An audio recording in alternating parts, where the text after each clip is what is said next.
G'ozi Abdujabbor Imom Oxunim 1892-yili Turpan shahrida tug'ilgan.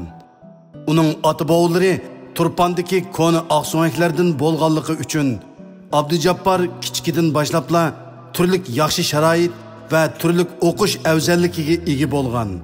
Biroq u boshqa qarindoshlaridek tijorat va mol-dunyo to'plashga erishman yo'l tutmasdan, balki kichkidan boshlabla bilim elishga bel bog'lab 1911-yilgacha shu chog'dagi Turpan bo'yicha eng oldingi qatordagi allomalarning biriga aylangan.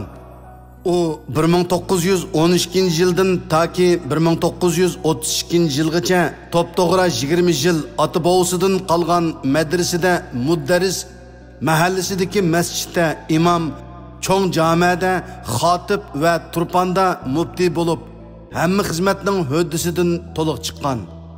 Yuqorqi 20 yil jarayonida uning qo'lidan bir avlod yangi vatanparvarlar va irodasi ching azmatlar yetishib chiqqan. Ana shu 20 yillik tirishchanligining amaliy natijasi sifatida 1932-yili Turpanda qo'zg'algan dushmanga qarshi qo'zg'olonning g'alaba qilishida va Tarim vodisiga kengayishida Abdujabbor Oxunim va shogirdlarining roli zo'r bo'lgan edi. Jallat Shingsay 1933-yilning beshida Jinshurun tarafidan Turpan va Qo'muldagi ozodlik kuchlarini va milliy mustaqillik tashabbuschilarini qirib yo'qotishga avatgandan keyin Yaponiya quruqliq armiya oliy maktabida ta'lim olgan bu jallat har yerda istehkom qurib, asta-asta ilgirlab yurib, shaharlarda o'ltiraqlashgan Uyg'urlarni jiq talafotga uchratgan. 1933-yili 12 mart Jallat Shingsay Turpandagi Qozixona masjidi oldida Tömür Jisa, Abduxoliq Uyg'ur, Namtul Hoji, Ibrohim Laylung, Abdurahmon Qori, Polat Qori, Niyoz Cho'qur, Tungallardan bo'lgan so'ngshularni tutib Turpan shahri ichida ko'cha aylantirib, hammasini tirik turg'izib qilich bilan chipib o'ltirgandan keyin Aq o'rislarni Lükchindagi Xo'janiyaz hoji va uni qo'llagan xalqni qirishga buyurib qo'yib, o'zi Urumchidagi hokimiyatni egillash uchun Turpanni tashlab qochib ketgan. Shingsay Turpanni besib olgandan keyin bir tarafdan xalqni aldab, yana bir tarafdan zo'rliq, zumbuliq qilib, xalqning qo'lidagi qurolni yig'ib olgan. Shingsay Turpan bozorida bir oydan ortiq turgan. Bu jarayonda Turpan, To'qsun, Pichanlarda gumonlangan kishilarning hammasini tutib, xumardan chiqqichi o'ltirgan. Ba'zi odamlarni aldab, hukumat sizlarga ishinidi, xizmat ko'rsatsanglar, o'rninglarni o'stiraman. Kimdi qurol ba, ma'lum qilinglar deb ishga solgan. Ishga selib bo'lgandan keyin ularni o'ltirib, ondan Urumchiga qochib ketgan. Abdujabbor Imom Oxunim va Maqsud Muhiti Lükchindagi Xo'janiyaz hoji va uni qo'llovchi xalqni Jallat Shingsayning qo'l ostidagi oq o'rislarning qirg'inidan saqlab qolish uchun o'zlarini qalqon qilib shahodat sharbitini ichgan. Bu fojialik voqeaning tafsiloti mundaq edi. Maqsud Muhitining asli dono fikri Xo'janiyaz hojini Pichonga elib chiqqandan keyin shaharga boshlab kirmay, Chalqon teg'iga olib chiqish edi. Lekin Lükchin vangi Muhammad Seyid inisi İskender Vanglar Xo'janiyaz hojini Lükchindagi ordusiga taklif qilib turib olgan. Xo'janiyaz hojimi ularning gapini jiralmay Lükchinga hammaylarni boshlab borgan.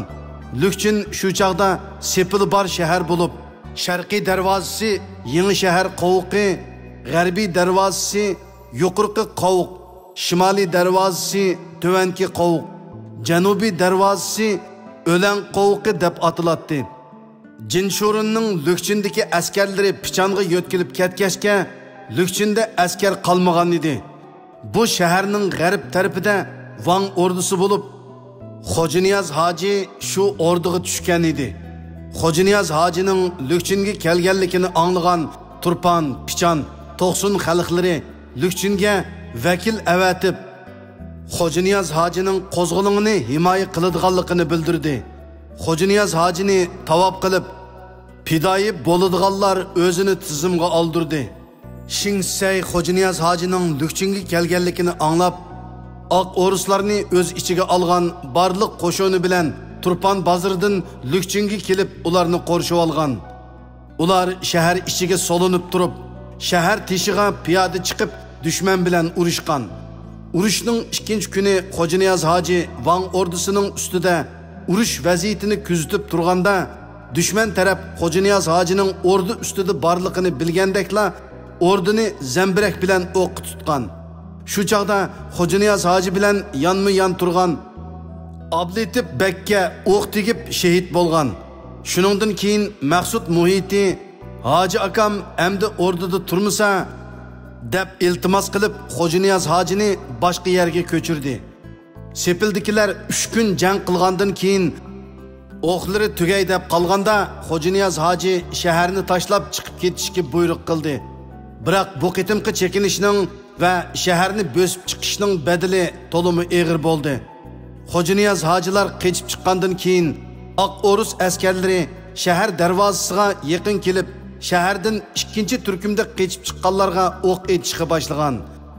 Shaharda qolganlar agar yana mush yo'l bilan qochib chiqsa, aman qolmaydiganligiga ko'z yetib, darvozani ching etib olib, otlarini tashlab, o'zlari darvoza ustiga chiqib o'q etib, o'rislarning ilgirilishini to'sib turib, tun yerimi bo'lganda sepildan arg'amchi bilan serilib qochgan.